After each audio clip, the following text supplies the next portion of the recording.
Karena itu filem kamu tengok tajuknya The Untold Story. Selama ini we were told by another narration. Ya, Anwar ni begini untuk generasi kita. Our generation itu.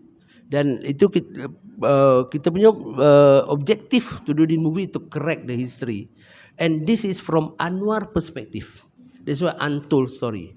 Tetapi berbeza karena kalau kita tengok Haibian cerita yang sama aja diperpanjangkan biopik ya.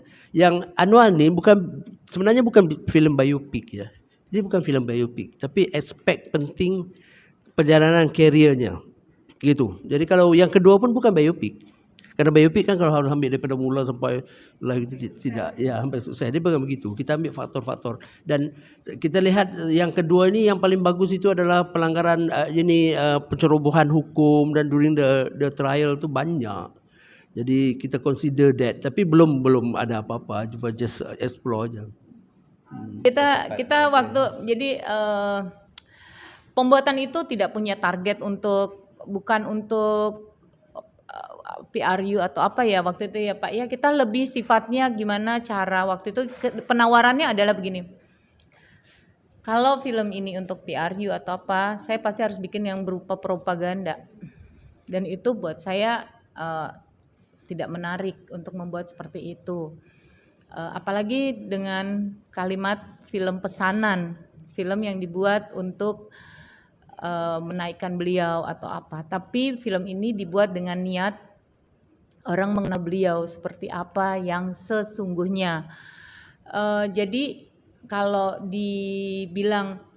kalau orang bilang bahwa ini memang dibuat untuk PRU, pasti kami panik ketika PRU dimajukan.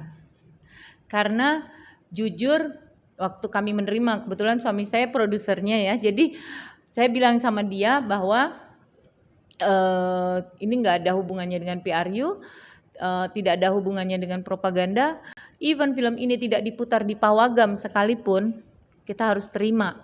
Misalkan ketika itu situasi kan tidak seperti sekarang. Saya mengenal Anwar juga lewat media, dari majalah-majalah, karena banyak majalah-majalah yang kalau kita bilang majalah yang besar dan pembacanya agak up ya. Up itu maksudnya harus bukan majalah yang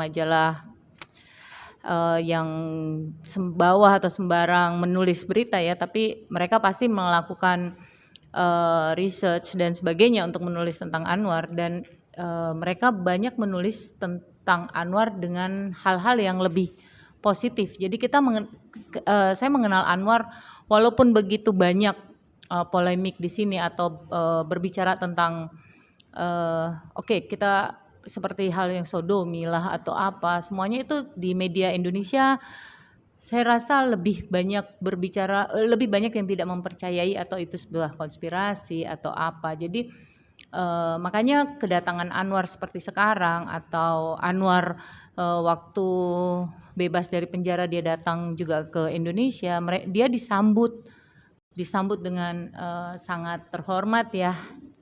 Dia diperlakukan dengan selayaknya teman baik. Tidak ada seperti satu media yang kita kenapa harus terima dia.